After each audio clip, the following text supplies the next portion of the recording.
За морду туда, отцепился, прикинь. Дай назад, Лех. Дрюня, дай назад.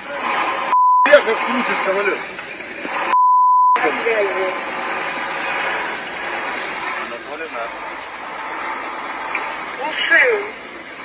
Анатольевна, здесь на перроне самолет крутом крутится.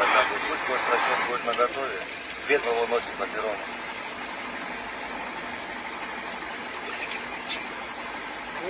Принято.